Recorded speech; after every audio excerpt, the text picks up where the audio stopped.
Hoy se dio a conocer la información sobre la última minuta del año de la Junta de Gobierno de Banco de México, y ese me da la oportunidad de hablar con mi amigo Alejandro Díaz de León, gobernador de Banco de México. ¿Cómo estás, gobernador? ¿Qué tal, David? Un gusto saludarte. Buenas noches. Buenas noches, ¿cómo estás? Platícale al auditorio, ¿qué es lo más destacable de esta minuta en la que creo que a veces la gente se pierda? ¿Fue por unanimidad? ¿No fue por unanimidad? Pues es el chiste de los organismos, de las juntas de gobierno que tienen 5 personas que pueden votar, más gente que puede opinar, aunque no puede votar, como son el secretario y el subsecretario de Hacienda, ¿no? Así es. Destacaría que en la decisión del día de hoy que tomó la Junta de Gobierno, que fue mantener la tasa en el nivel de 4.25, y es básicamente continuar esta pausa que que empezó en la decisión anterior. Y destacaré lo siguiente: en la decisión anterior de política monetaria al día de hoy, hemos tenido dos datos de inflación, la primera y la segunda quincena de noviembre. Del día de hoy a la siguiente decisión de política monetaria, que es a principios de febrero, tendremos 4 quincenas de inflación, o sea, mucha mayor información. Y parte de lo que destacamos es que en noviembre, si bien tuvimos una reducción significativa de la inflación general, tanto por una reducción de la inflación no subyacente, sobre todo porque se desaceleraron las frutas y verduras, y también una variación inclusive negativa de las gasolinas a tasa anual. También la inflación subyacente disminuyó, pero sobre todo asociado a el efecto del Buen Fin. En este año, a diferencia de otras ocasiones, fue mucho más extenso. De hecho, inclusive alcanzó la primera quincena de noviembre a estar influida por las ofertas del Buen Fin, y también las ofertas fueron mucho más profundas. Eso hizo que, por ejemplo, las mercancías no alimenticias pues tuvieron una reducción de 3.85 a 3.06. Entonces la gran pregunta es, ¿esa reducción es transitoria o va a ser un poco más permanente? Justamente en el comunicado del día de hoy comentamos que puede haber esos dos elementos, dada la debilidad de la economía y dada pues esta reducción en las ofertas, a lo mejor hace que se sostengan un poco más los descuentos, o bien estas presiones por el lado de la oferta y esta concentración del gasto en mercancías y que se ha salido de los servicios y se ha ido a las mercancías, pues puede dar lugar a que algunos formadores de precios digan, pues no solo deshago las ofertas, sino a lo mejor incremento un poco más los precios. Esa información no la tenemos con claridad y la vamos a tener en la siguiente edición de política, que como te comento, vamos a tener 4 quincenas adicionales de información respecto a la del día de hoy. ¿Influyó de alguna manera en la decisión el incremento al salario mínimo? En el balance de riesgos que siempre ponemos tanto a la baja como al alza, destacamos que en uno de ellos diversas presiones de costos para las empresas. Y aquí hay varias cosas. Pueden ser desde algunos incrementos salariales, pueden ser también temas logísticos que puedan encarecer la producción, hasta temas sanitarios para poder mantener condiciones adecuadas en un centro de trabajo. Entonces, en realidad lo vimos y lo englobamos de una manera más amplia y no necesariamente identificada o focalizada, pero claramente es parte de estos factores que están dentro de las presiones de costos que enfrentan las empresas. Ahora bien, desde el punto de vista de la estimación de la caída de la economía, hay quien dice que son que son menos pesimistas o más positivos. O sea, al final del día es casi un ajuste en el margen, ¿no? Bueno, es realmente ahorita lo que tenemos de información adicional es poca, y estaremos viendo información adicional si confirma un poco las tendencias que ya se habían anunciado. En materia del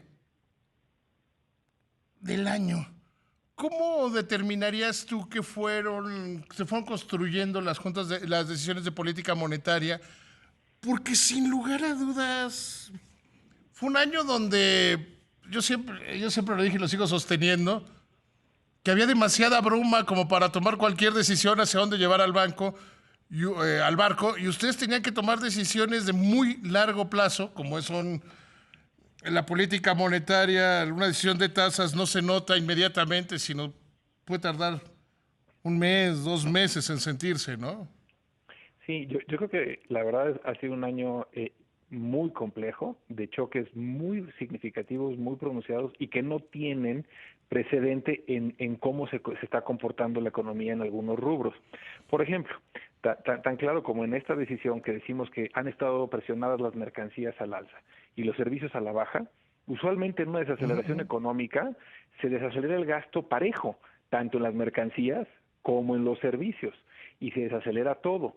En esta ocasión, pues por estas medidas de distanciamiento social, los servicios han sido muy afectados y la gente concentra su gasto en comprar mercancías.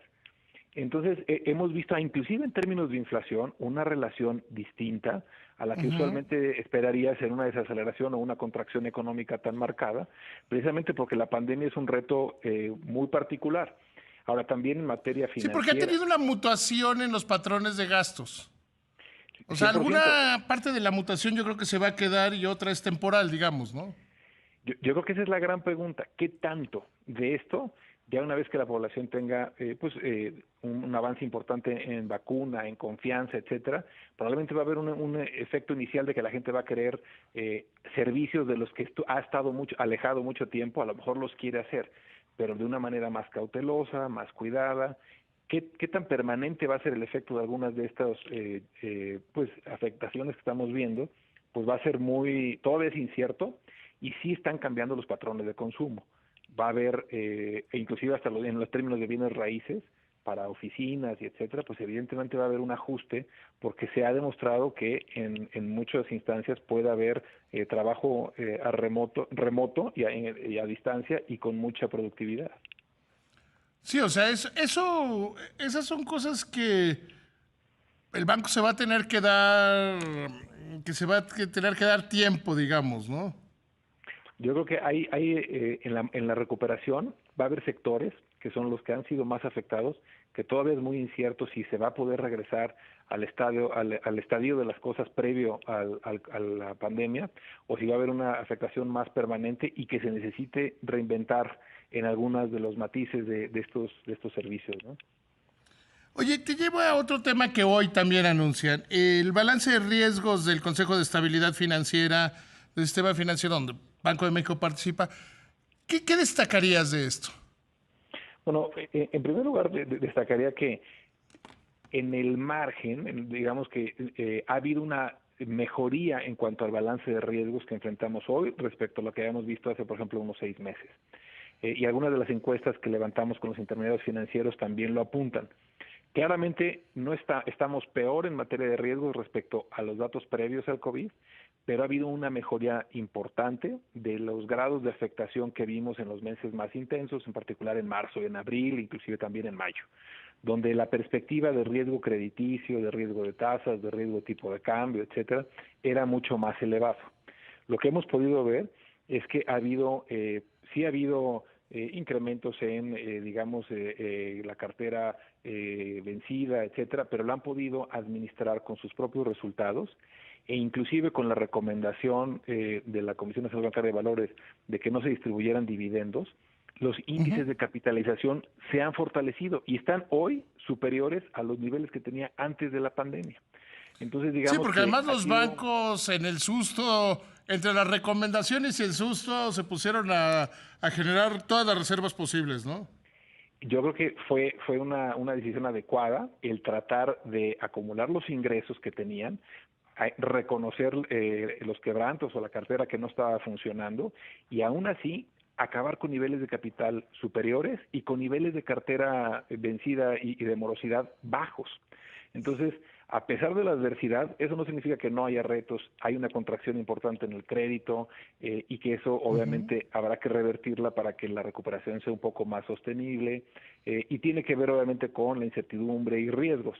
Pero en términos generales, seguimos manteniendo un sistema financiero y especialmente bancario con niveles de capital alto, liquidez adecuada y que esperamos que siga sorteando los retos que todavía enfrenta. Yo creo que sin duda fue una muy buena decisión, volviendo al tema de la más reciente decisión de política monetaria. Creo que fue una decisión darse un poco de espacio, ¿no? Que no había habido espacio durante todo el año para reflexionar. Sí, yo creo que nos permite confirmar en un entorno tan incierto, estos efectos encontrados, cayendo los servicios y subiendo mucho las mercancías, bueno, ¿cuáles van a ser ya los puntos de inflexión en los cuales ya vayan convergiendo hacia la meta de 3% la inflación general y la subyacente? Pues claramente este espacio nos va a permitir confirmarlo, y los pasos que tengamos que dar hacia adelante los daremos con mayor claridad y con mayor certidumbre. Querido gobernador, te agradezco muchísimo. Y te voy a hacer una pregunta de amigos. ¿Qué opinas de Marcos Mariota? Mira, la verdad es que no creo que sea muy bueno. Yo creo que ahorita debe estar muy nervioso y debe de estar, me imagino, con un ojo al gato y el otro al garabato. Y te deseo mucha suerte. La cabina de radio tiene 5 pantallas. Adivinen qué canal están las 5 pantallas.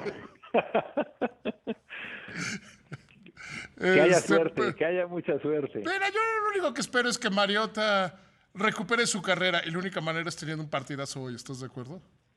Pues ojalá lo tenga una segunda oportunidad. La merece. Y a ver si sí nos encontramos en postemporada. Te mando un abrazo con mucho cariño, querido Alejandro.